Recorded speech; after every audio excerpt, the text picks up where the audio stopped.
المشاهدون الأفاضل، أسعد الله أوقاتكم أينما كنتم بكل خير. أحييكم وأقدم نشرة أخبار المساء من الفضائية الإريترية واستهلها بالعناوين.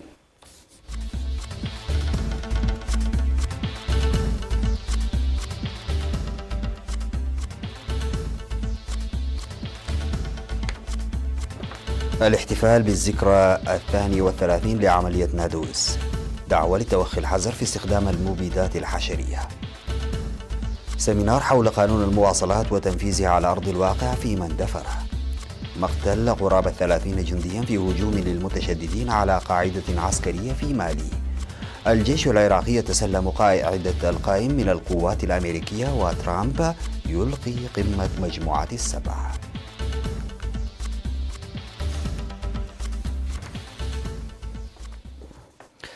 السلام عليكم ورحمة الله. تم الاحتفال بالذكرى 32 لعملية نادويز في 18 من مارس في مدينة أفعبت.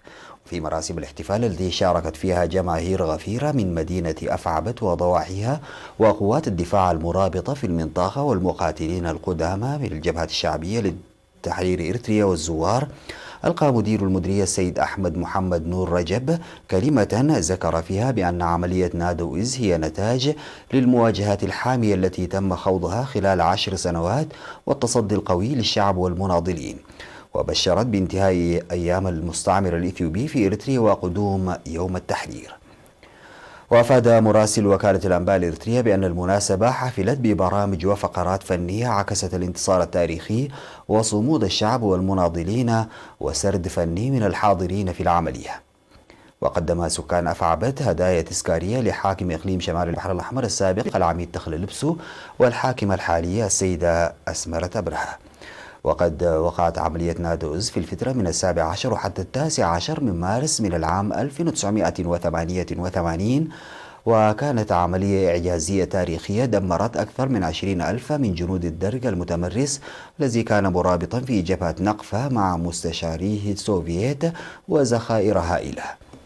يذكر بأن الكاتب والباحث في التاريخ الإنجليزي بازيل ديفيدسون قارن عملية نادوز بعملية ديان بيان فو التي حقق فيها الجيش الفيتنامي انتصارا باهرا على الجيش الفرنسي في عام 1954. دعت وزارة الزراعة لتوخي الحذر في استخدام المبيدات الحشرية لمنتجات الخضر والفاكهة، ذاكرة ظاهرة التلوث التي ظلت تسببها المبيدات الحشرية في إنتاج الطماطم.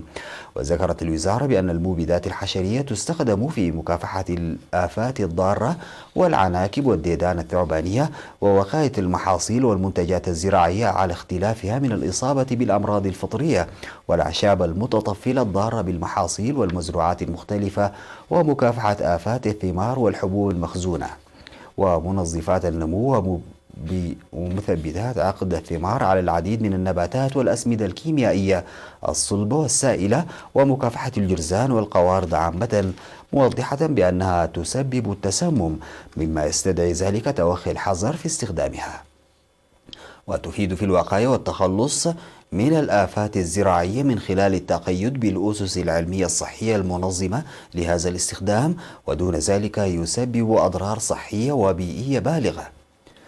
وقالت الوزارة إنه يتطلب توخي الحذر اللازم خاصة أثناء رش المبيدات الحشرية على البذور والثمار أو أجزاء الحبوب، وبما أن فضلات الرش على الثمار تتسبب في إحداث أضرار على صحة الإنسان، لذلك يجب استخدام المبيدات الحشرية على الأقل قبل أسبوعين من جمع منتجات الفاكهة والخضر. وأوضحت الوزارة بأن أسلوب إدارة الوقاية المنسقة يسهم بفعالية في مراقبة الآفات الزراعية، مشيرة إلى أن إزالة الشتول الحاضنة للآفات والأمراض من محيط الزراعة وإدخال حشرات تقضي على آفات زراعية وإعداد أضواء ومياه تجذب الحشرات تعد بعضا من العوامل الوقائية.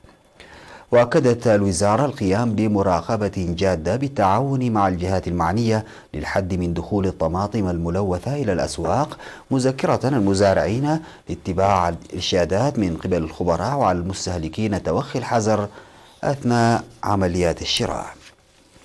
في إطار الجهود الجارية لرعاية وتأهيل مريضات الناسور، تم التوضيح بانخفاض أعداد ضحايا الناسور القادمات من مختلف مناطق البلاد اللائي يحصلن على رعاية صحية وبرامج تأهيلية في المركز الكائن بمدينة مندفرة حاضرة الإقليم الجنوبي. وذكر المدير الطبي لمستشفى الإقليم الجنوبي المرجعي الدكتور سمعون ولدو انخفاض أعداد الحاصلات على الرعاية من 200 إلى 25، مما يدل ذلك على التوعيات المكثفة الجارية بالتنسيق العالي والخدمات الجيدة. وقال الدكتور سمعون إن مشاهدة أكثر من 90% من الضحايا القادمات إلى المركز يمارسن حياتهن الطبيعية بعد الشفاء من المرض أمر يزرع السعادة والسرور. وأشاد الدكتور سمعون إلى أن دعم المجتمع المعنوي والمادي المقدم للائي يعانين من مشاكل وأضرار الناسور يسهم بفعالية في تفادي التمييز، مشيدا بالدعم الذي قدمنه أعضاء الاتحاد الوطني للمرأة الإريترية في إدارة مديرية سنبل. من جهته قال خبير الولادة والحمل الدكتور داويد سرخي أن أسباب مرض السل تشمل المخاض العسير وزواج القاصرات وختان الإناث وعدم المتابعة اللازمة قبل وبعد الولادة، مناشدا لتوخي الحذر خاصة المرأة تفاديا للأضرار التي يسببها مرض الناسور على صحة الضحايا والحياة الزوجية. وأشادت ممثلات المرأة في إدارة سنبل بالرعاية الكاملة التي ظلت تقدمها الحكومة لضحايا الناسور، موضحات بأن الدعم المقدم خلق لديهن الارتياح.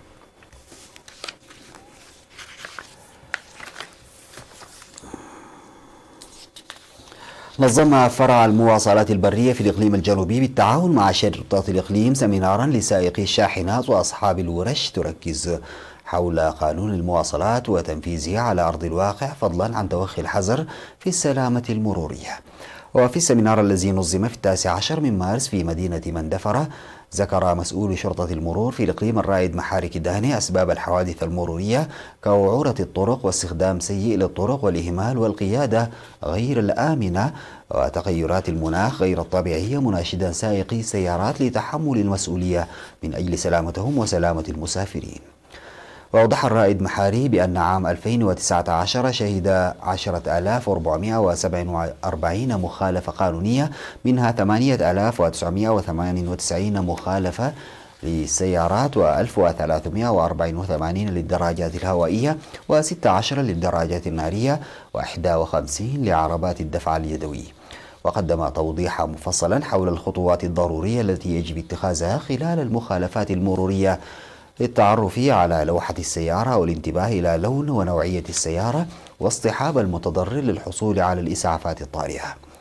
وقال الرائد محاري إن صيانة السيارة دون إذن من شرطة المرور يعرض للمساءلة القانونية. من جهته أشار مسؤول تقصي الحقائق عن الحوادث المرور في الإقليم السيد باولوس كيداني إلى أن الإهمال يعد من أهم الأسباب المؤدية للحوادث المرورية، داعيا سائقي السيارات والمشاة لتوخي الحذر والتنقل بوعي للحد من الأحداث السائدة في أوقات التخرج والأعراس وموكب الدفن والأعياد الدينية. بدوره قال مسؤول فرع المواصلات البرية في الإقليم الجنوبي السيد محاري هبته إن عدم معرفة القانون لا ينجي من المساءلة، مناشدا السائقين للتنقل بما يضمن سلامتهم وسلامة الآخرين والابتعاد عن التنقل دون إجراء الفحص السنوي للسيارات، فضلا عن قيادة السيارة فوق المستوى ودون امتلاك الرخصة وزيادة الحمولة البشرية والمادية، مما يعرض لمساءلة قانونية. وقدم المشاركون بدورهم مقترحات وآراء بناءة، منها تنفيذ شرطة المرور مراقبتها في الطرق الترابية كما في الطرق المسفلتة، ومنع التجارة في مواقف السيارات عبر عربات الدفع اليدوي، اهتمام أكبر لكونها تسبب الحوادث المرورية، واتباع أصحاب الدراجات الهوائية والمشاة للنظام والانضباط. شهدت مدينة نقفة تنظيم سمينار تنويري تركز على تعزيز معرفة المواطنين بخصوص الطب الحديث وخاصة الوقاية من مرض السل. وقدم في السمينار المنعقد في مستشفى نقفة توضيحا مفصلا حول أعراض مرض السل وسبل الانتقال وآثاره السلبية وأضراره. وأوضح المهنيون المشرفون على السمينار بأن أعراض المرض يظهر ببطء، لذلك من الضروري القيام بإجراء الفحوصات. وذكر الخبراء المرضى لتناول الأدوية بانتظام، مناشدين إياهم لاتخاذ الحيطة والحذر من نقل المرض إلى الآخرين ورفع وعيهم بخصوص المرض. ودعا المشاركون في الآراء التي أدلوا بها لاستمرارية مثل هذه السيمينارات، ذاكرين أهمية المعرفة المكتسبة.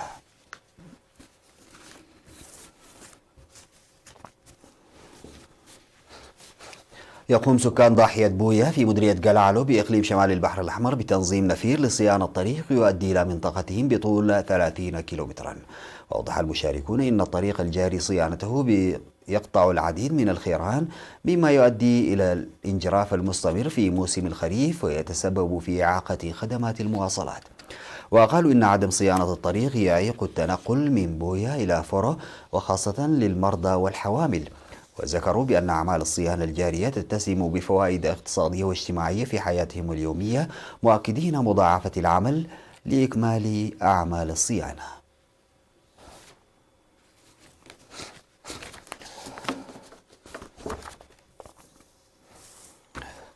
بعد الفاصل سادتي نعود لمواصلة الأخبار. قال جيش مالي إن مسلحين يشتبه أنهم متشددون قتلوا نحو 29 جنديا في هجوم على قاعدة عسكرية في شمال شرقي البلاد. ولم تعلن أي جهة مسؤوليتها عن الهجوم الذي وقع في بلدة تاركنت التي تبعد نحو 125 كيلومترا شمالي مدينة جاو. ويتكبد جيش مالي بشكل متكرر خسائر بشرية جسيمة في هجمات مسلحين متشددين ينشطون في المنطقة ولهم صلات بتنظيمي القاعدة والدولة الإسلامية. وكان الجيش قال في وقت سابق إن جنديين 2 فقط لقيا حتفهما، لكنه ذكر لاحقا أن حصيلة القتلى تطورت بشكل كبير إلى 29 قتيلا و5 جرحى. هذا وأعلنت وزارة الدفاع النيجيرية أنها قتلت إبراهيم فاكورة القيادي في جماعة بوكو حرام الجهادية خلال عملية في جزر بحيرة تشاد. وضاعفت الجماعة الجهادية هجماتها القاتلة خلال الأعوام الأخيرة في منطقة بحيرة تشاد، وهي مساحة مائية واسعة تتخللها مستنقعات وجزر وتتقاسمها تشاد والكاميرون والنيجر ونيجيريا.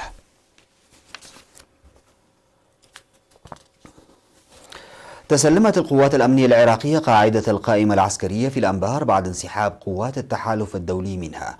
ونقلت وكالة الأنباء العراقية أن قوات التحالف الدولي سلمت قاعدة القائمة العسكرية بالكامل إلى القوات الأمنية العراقية. وكان التحالف الدولي كشف عن بدء الحوار مع الجانب العراقي للانسحاب من قاعدة القائم غربي البلاد، والتي تعد من القواعد المهمة. وكان قائد القيادة الوسطى الأمريكية سانتكوم الجنرال كينيث ماكنزي قد أعلن في وقت سابق أن القوات الأمريكية ستنشر شبكة باتريوت الدفاعية الصاروخية في العراق في الأسابيع القليلة المقبلة. وقتل جنديان أمريكي وبريطاني ومتعاقد أمريكي في هجوم ب18 صاروخ كاتيوشا استهدف قاعدة التاج العسكرية العراقية التي تؤوي جنودا أمريكيين. أعلن البيت الأبيض أن الرئيس الأمريكي دونالد ترامب ألغى قمة مجموعة السبع المقررة في يونيو في كامب ديفيد بسبب وباء كورونا المستجد. وقالت المتحدثة باسم الرئاسة جود دير إن قمة قاعدة مجموعة السبع التي كان مقررا أن تستضيفها الولايات المتحدة في كامب ديفيد في يونيو ستعقد عبر تقنية الاتصال بالفيديو. وقال البيت الأبيض إن اجتماعات أخرى ستعقد عبر الفيديو في إبريل ومايو من أجل مواصلة التنسيق الوثيق بين الدول السبع.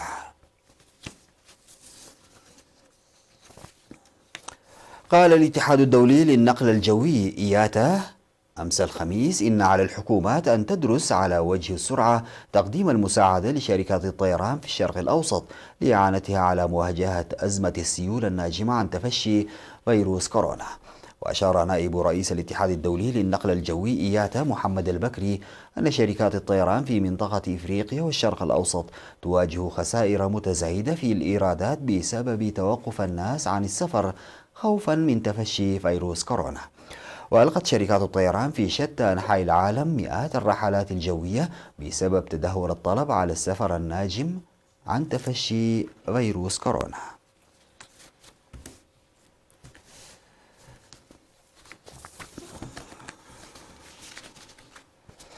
انتهت نشرة أخبار المساء قدمتها لحضراتكم من الفضائية الإريترية. شكرا لمتابعتكم. السلام عليكم ورحمة الله تعالى وبركاته.